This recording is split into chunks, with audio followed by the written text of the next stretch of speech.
Philosophies and theories of men change over time.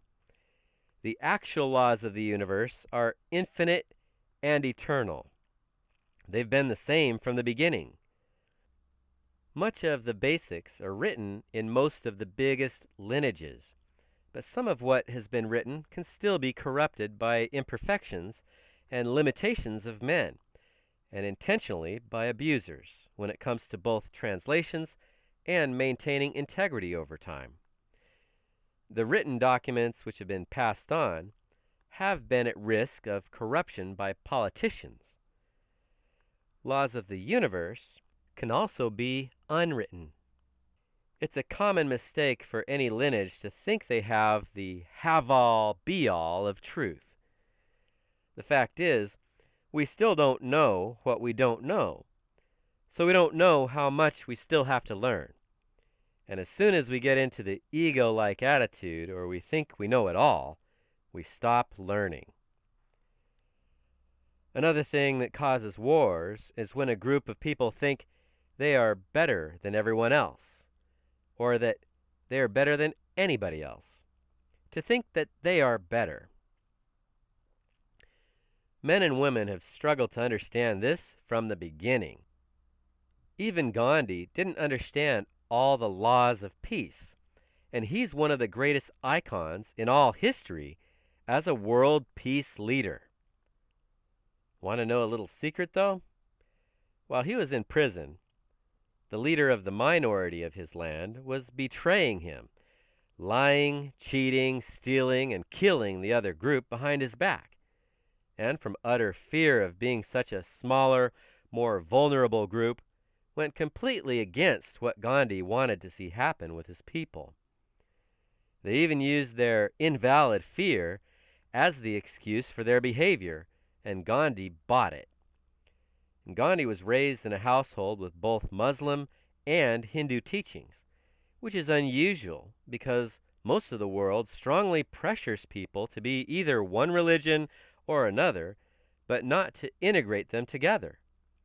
How can he be both Muslim and Hindu? An integrated leader. He almost killed himself several times, fasting for the miracle of freedom for his peoples. And miracles happened. In the end, when the British finally left, they gave Gandhi the keys of the kingdom right before he died. This is a great example that when our lives become out of balance, out of our control in a negative enough way, the highest form of law, canon law, initiates to balance things out for those of us who have been doing the best we can. Do you know what Gandhi did, though? He handed the keys of the kingdom to the person who had been breaking his laws of peace the most, to his next non-British biggest abuser. Why have we collectively and generally continued to enable our abusers who create war? Little commitments lead to big commitments. Because he didn't enforce his laws of peace earlier, it's like he was under a spell. And in the same way, we have all been under a spell. Little commitments lead to big commitments. Have you ever heard that? That is a law that you want to be highly aware of. Nothing turns out really big unless it starts out really small.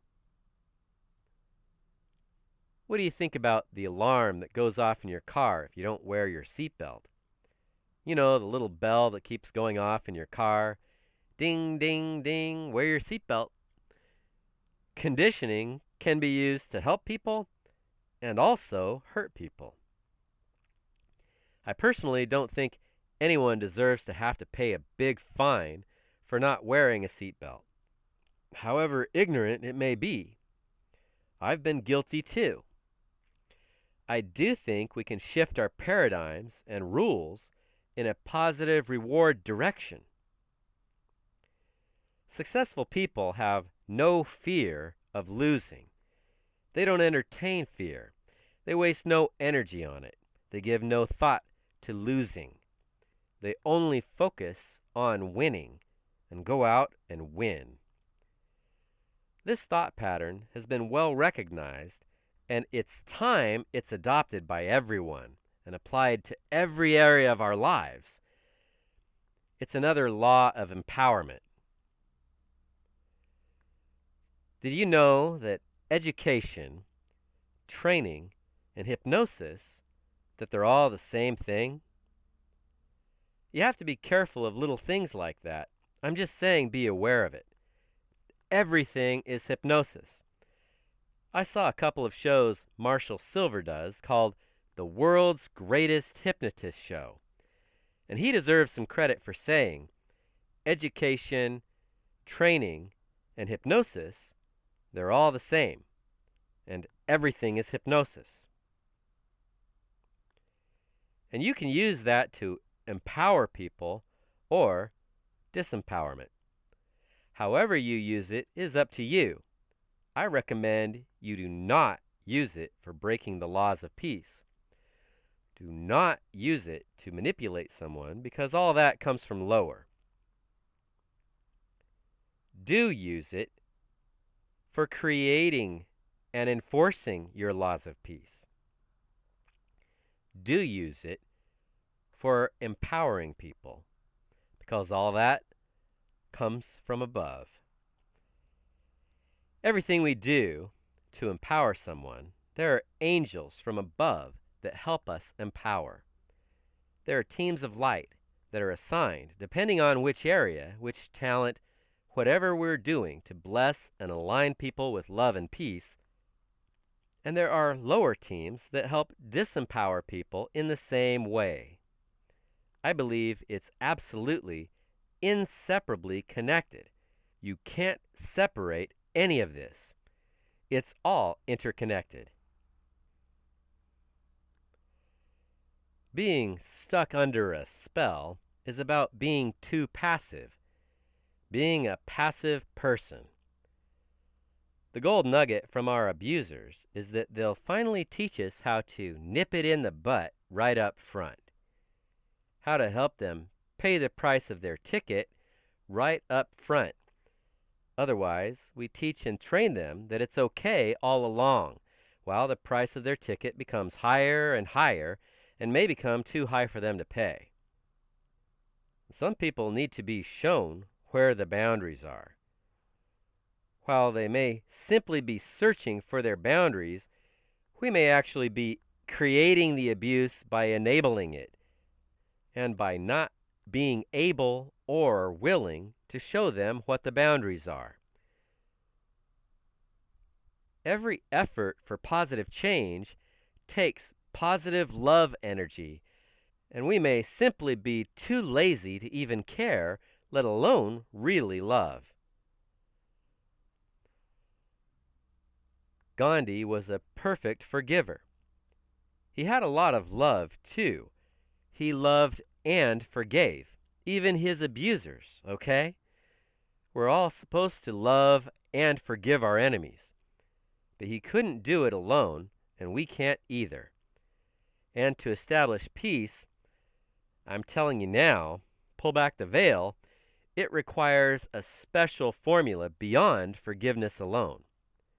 Forgiving is a great thing, but we can't continue to reward abuse.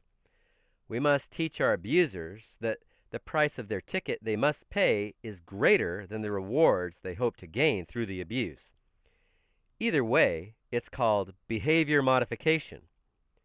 We will train people as an abuser or as an enlightened, integrated, and empowered being. Please understand, there are just some things we all have to pay the price for in order to establish peace. There have been cultures that have been willing to pay the price, that understood this. Abuse teaches there's nothing we can do about it, when in fact, there's everything we can do about it. And we are meant to do it all, to love and forgive our enemies and help them pay the price of their ticket too. Sometimes it's tough love, but with love and understanding. Let me show you what I'm saying.